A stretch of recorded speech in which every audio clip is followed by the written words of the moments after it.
श्रावण की पूर्णमासी को रक्षाबंधन का त्योहार मनाया जाता है। क्योंकि ये श्रावण की पूर्णमासी को मनाया जाता है, इसी से हमें पता लगता है कि ये मिडल एजेस का टाइम का फेस्टिवल नहीं है। ये फेस्टिवल एंशियंट हिस्ट्री में इसकी रूट्स मिलेंगी। सो इसमें स्टोरी हमें मिलती है श्री कृष्ण और द्रौपदी की। द्रौपदी ने श्री कृष्ण को राखी बांधी थी। अब इसका एस्ट्रोलॉजिकल सिग्निफिकेंस क्या है? सबसे पहले हम प्लेसमेंट देखते हैं कि श्रावण की पूर्णमासी को प्लेसमेंट क्या रहती है। पूर्णमासी हमें पता है महीनों के जो नाम हैं वो पूर्णमासी पे जहाँ मून होता है उसके अकॉर्डिंग महीनों के नाम हैं। जैसे हम चैत्र से शुरू करते हैं, ये है चित्रा नक्षत्र। चैत्र जो महीना है, चैत्र की पूर्णमासी को मून चित्रा नक्षत्र में रहेगा। बैसाख विशाखा नक्षत्र में, ज्येष्ठ ज्येष्ठा नक्षत्र, आषाढ़, श्रावण, भाद्रपद, अश्विनी, कार्तिक के महीने में कृतिका नक्षत्र में, मार्गशीर्ष, उसके बाद पुष्य नक्षत्र पौष का महीना, और मघा नक्षत्र में जब मून होगा फुल मून पर तो ये माघ का महीना है। और फाल्गुनी भी है। फाल्गुनी में जब फुल मून बनेगा हमारा तो वो होगा फागुन का महीना। इस तरह से महीनों के नाम हमारे प्लेस्ड हैं।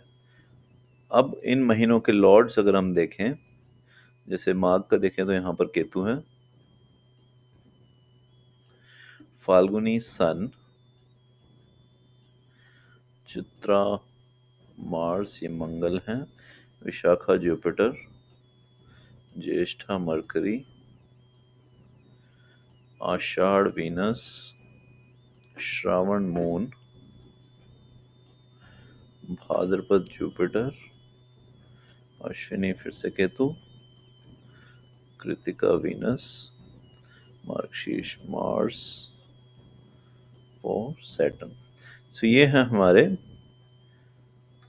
नक्षत्रों के लॉर्ड जहां पर मून फुल मून बनाएगा। अब इसमें हम एक चीज ऑब्जर्व करते हैं कि श्रावण की पूर्णमासी को मून श्रावण नक्षत्र में रहेगा।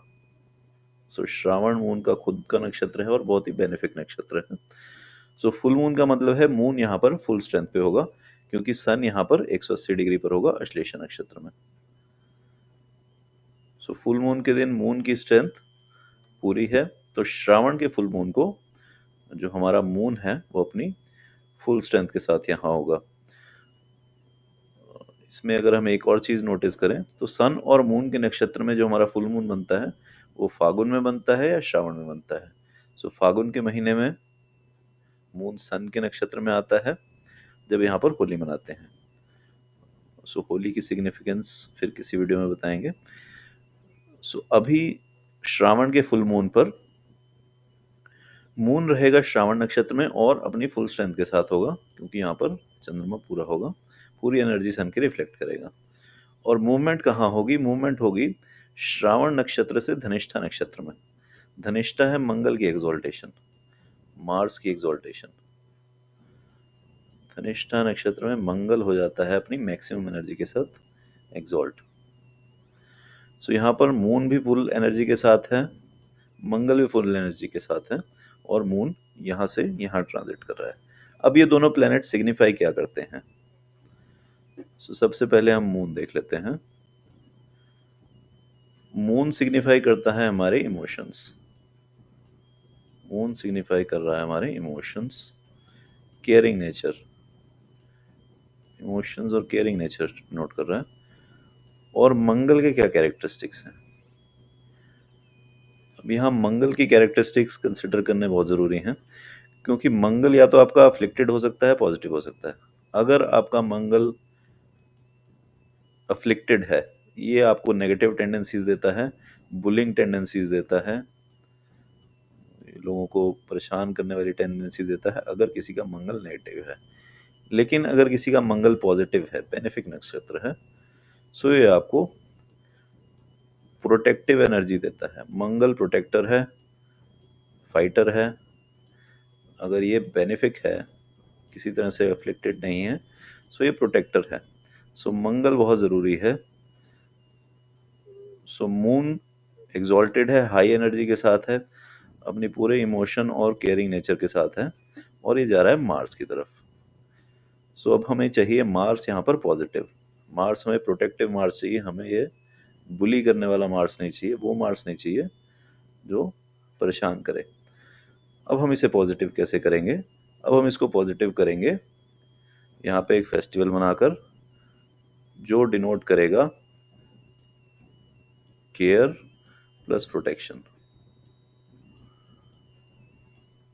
अब मंगल करेगा हमें प्रोटेक्ट, और उसके लिए हम करेंगे मंगल को पॉजिटिव। मंगल हमारा पॉजिटिव होना चाहिए। सो मंगल पॉजिटिव एक बहुत ही अच्छी सिचुएशन है। अगर किसी का पार्टनर मांगलिक है तो इससे अच्छी सिचुएशन नहीं हो सकती। अगर मंगल अफ्लिक्टेड भी है, अगर मंगल अफ्लिक्टेड है तो उसको पॉजिटिव करना है, which is again very easy. मंगल अगर कोई मांगलिक है, आपका पार्टनर मांगलिक है, सो ये बहुत अच्छी सिचुएशन है, क्योंकि आपको उसमें कुछ नहीं करना। आपको सिर्फ पूरा कंट्रोल अपने पार्टनर को दे देना है। जस्ट उसको ये कन्विंस करना है कि मैं ये नहीं कर सकता और आप ही इस काम को कर सकते हो। सो जब आपका मांगलिक पार्टनर, चाहे वो नेगेटिव मांगल भी ले रहा है, ये कन्विंस हो जाएगा कि ये काम अब उसे ही करना है, he is the one who has to do it, he is made to do it, so वो फिर आपको कुछ नहीं करना, फिर आपको जस्ट पीछे बैठ के रिलैक्स करना है। घर बाहर सारा काम आपका पार्टनर करेगा, और उसके लिए वो फ्रस्ट्रेट भी नहीं होगा, उसकी सारी एनर्जी वहाँ पर पॉजिटिवली यूटिलाइज हो जाएगी। सो मांगलिक partner is a very good situation if you can handle it, क्योंकि उसके बाद आपको सिर्फ पूरा कंट्रोल उसको देना है, और सारी समस्याएं उसके सिर पे डाल देनी है। वो सारा घर बार सब हैंडल करेगा और परेशान भी नहीं होगा, because he is meant to do this. उसकी एनर्जी इसी चीज़ के लिए बनी है। सो इस फेस्टिवल के थ्रू हम क्या रेमेडी कर रहे हैं? इस फेस्टिवल के थ्रू जो रेमेडी हो रही है वो हो रही है मंगल की, to make the Mars positive. इसी के लिए हम कहते हैं कि ये रक्षाबंधन है, राखी बांधेंगे, सो दैट जनरल जो है वो ब्रदर सिस्टर का है कि सिस्टर ब्रदर को बांधेंगी, लेकिन ऐसा कोई रिस्ट्रिक्शन नहीं है। वाइफ भी अपने हस्बैंड्स को बांधती हैं, कोई भी बांध सकता है। The idea is just to make this Mars positive. जो एग्जॉल्टेड मार्स की तरफ जा रहा है, exalted sun, exalted moon, exaltation यहाँ पर उसकी फुल मून की वजह से है। सो हाई इमोशंस के साथ जब वो हाई मार्स की तरफ जा रहा है, तो ये पॉजिटिव होना चाहिए। अगर ये नेगेटिव हुआ तो ये यहाँ पर लड़ाई झगड़ा देगा। अगर ये high emotion moon, high emotion high energy Mars के साथ जुड़ जाएगा और पॉजिटिव नहीं होगा, तो ये अननेसेसरी लड़ाई झगड़ा देगा। सो इसके लिए हमें इसको पॉजिटिव करना है। पॉजिटिव करने के लिए हम मार्स को पॉजिटिव करने के लिए रक्षाबंधन का त्यौहार मनाते हैं, और इसका बेसिक प्रीमाइस रखते हैं प्रोटेक्शन। कॉमनली सिस्टर्स बांधती हैं ब्रदर्स को, लेकिन वाइफ्स भी बांध सकती हैं अपने हस्बैंड्स को। तो कोई ऐसी रिस्ट्रिक्शन नहीं है। Idea is just to make your Mars positive. आपके मंगल को पॉजिटिव करना है।